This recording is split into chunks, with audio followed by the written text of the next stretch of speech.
안녕하세요. 저희가 지난주까지 그동안 예수님께서 스스로 밝히신 예수님의 7가지 자기선언을 모두 살펴보았습니다. 이번 주에는 그동안 이재동 전도사님께서 해주시는 신약 성경 개요 그 순서를 따라서 에베소서를 살펴보고자 합니다. 먼저 에베소서의 저자는 사도 바울입니다. 에베소서 1장 1절과 3장 1절에서 바울이 말씀합니다. 하나님의 뜻으로 그리스도 예수의 사도가 된 나 바울이 에베소에 사는 그리스도 예수를 믿는 성도들에게 이 편지를 씁니다. 그래서 사도 바울이 저자임을 알려줍니다. 하지만 이 편지를 쓴 사람이 편지를 받는 사람들을 잘 알지 못하는 듯한 인상을 주는 구절들이 에베소서에 들어 있어서 바울이 저자가 아닐 수 있다는 주장도 있습니다. 하지만 그 당시 에베소 주변 지역에 사는 사람들에게까지 바울의 가르침이 전하여 졌었고, 이러한 사람들은 바울이 직접 만나고 알지는 못했기 때문에 그러한 구절들이 설명이 됩니다. 또한 에베소서는 두기고라고 하는 사람이 전달하여서 에베소 교회와 그 주위에 있는 여러 다른 교회들에게도 돌려가면서 읽혀진 편지였기 때문에 개인적인 인사말이 없는 것으로 바울이 저자가 아니라고 하기는 어렵습니다. 그래서 에베소서의 저자는 사도 바울이라고 봅니다. 그리고 두 번째로 쓰여진 시기와 대상을 살펴보면은 본문에서 바울이 자신이 갇힌 몸이라고 언급하고 있습니다. 3장 1절에서 바울은 이렇게 얘기합니다. 그러므로 이방 사람 여러분을 위하여 그리스도 예수의 일로 갇힌 몸이 된 나 바울이 말합니다. 그래서 이로 보아서 바울이 로마에서 갇혀 지내던 시기에 에베소서를 썼다고 보는데요. 그것이 약 주후 62년경이라고 봅니다. 그래서 같은 시기에 바울은 골로새서와 빌레몬서도 적었고, 에베소서는 에베소 교회와 그 주변 지역에 있는 교회들에게 쓴 바울의 편지입니다. 골로새서, 빌립보서, 빌레몬서, 에베소서 이 4가지 서신서는 바울이 감금 중에 적었던 편지이기 때문에 옥중서신이라고 불리웁니다. 쓰여진 배경을 살펴보면요, 고린도 전후서나 갈라디아서 등에서는 바울이 어떤 구체적인 문제를 다루었죠. 예를 들면 고린도 전서에서는 교회 안의 분열이나 그리스도인들의 삶에 나타나는 문제들, 또 우상에게 바친 재물, 은사, 부활 등의 교리에 대한 문제들, 그리고 고린도 후서에서는 바울에 반대하는 거짓 교사들이라는 그 문제에 대해서 다루었고, 갈라디아서에서는 할례와 구원에 대해서 그 다른 반응들을 얘기하면서 믿음으로 의롭게 되는 교리를 얘기해 주었는데요. 에베소서는 이렇게 어떤 구체적인 문제들에 대응해서 쓴 편지가 아니고 그리스도를 통한 하나님의 구원 사역과 유대인과 이방인들이 이제 교회를 통하여 하나 된다는 것, 그리고 믿는 자들이 교회, 가정, 세계에서 어떻게 행해야 하는지에 대해서 체계적으로 적고 있습니다. 그 당시 마술과 점성술의 마음이 빼앗긴 에베소 사람들에게 바울은 하나님이 모든 권위 위에서 다스리시고 예수 그리스도는 교회와 만물의 머리 되신다는 것을 강조하여 설명해 주고 있습니다.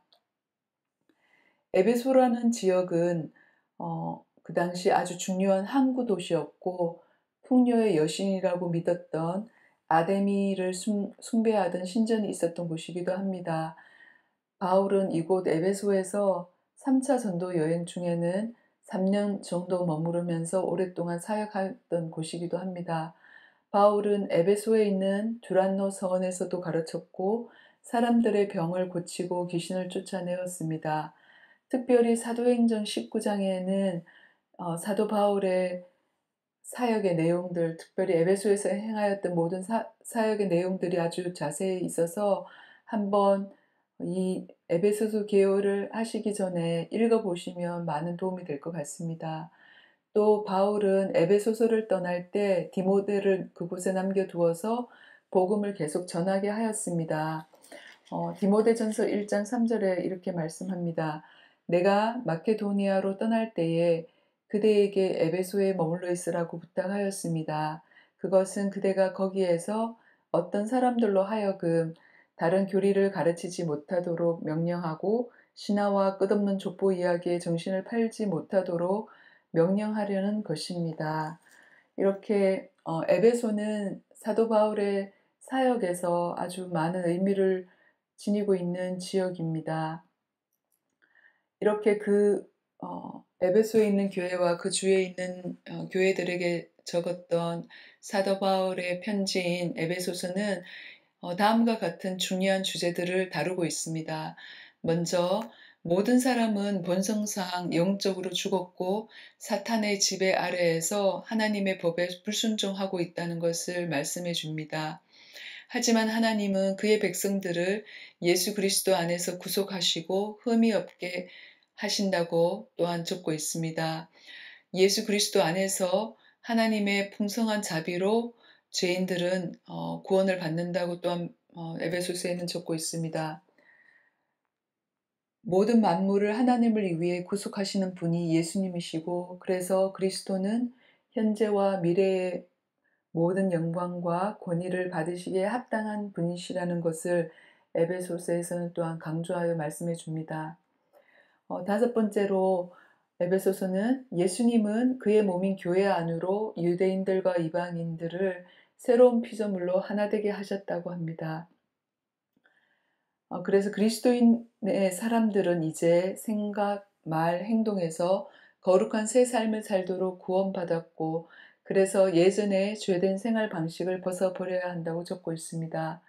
또한 에베소서에서는 거룩한 삶은 가정에서도 합당한 권위에 순종하고 권위를 가진 자는 그들에게 순복하는 자들을 잘 돌보는 것이라고 적고 있습니다.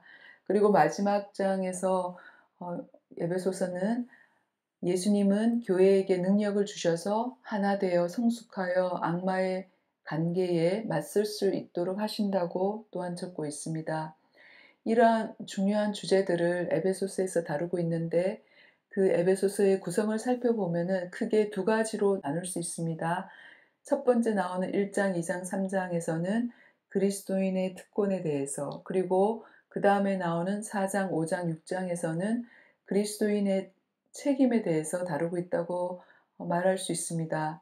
먼저 그리스도인의 특권을 다루는 첫 번째 부분, 특별히 그 중에서도 1장에서 사도 바울은 그리스도 안에 있는 영적인 복에 대해서 적고 있고요. 그것에 대한 감사의 기도를 1장 끝부분에서 말하고 있습니다. 그 다음에 2장에서는 믿음을 통하여 은혜로 얻은 구원에 대해서 그리고 그리스도가 주시는 하나됨과 평화가 무엇인지 2장에서 적고 있습니다. 그리고 3장에서는 복음의 신비에 대하여 그리고 바울이 믿는 자들이 성령으로 강건하여지고 그리스도의 크신 사랑을 알게 되기를 기도하는 부분이 3장에 나오고 있습니다.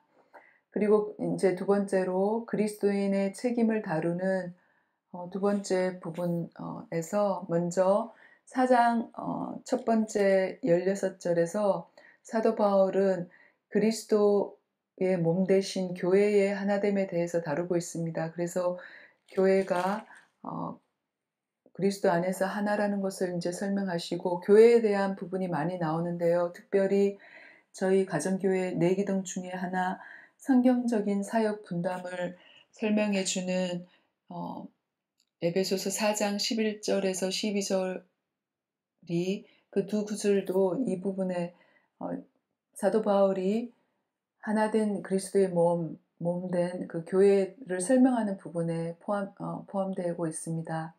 그리고 그 다음 절에서는 바울이 이제는 새 사람이 된 우리들을 향한 권고가 나오고 그렇기에 거룩한 삶을 살도록 격려하는 부분이 4장을 마무리하고 있습니다.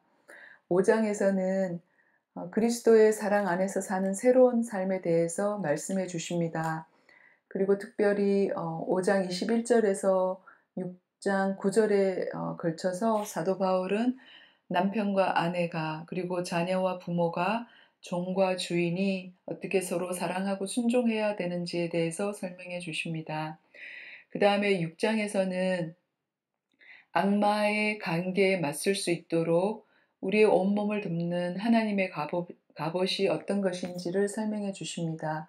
그리고 이제 마지막 4절에서 작별 인사와 마무리하는 말을 이렇게 포함하고 있습니다. 네, 그래서 이렇게 오늘은 사도 바울의 옥중서신 중에 하나인 에베소서를 함께 살펴보았습니다. 네, 여기서 그럼 마치겠습니다. 안녕히 계세요.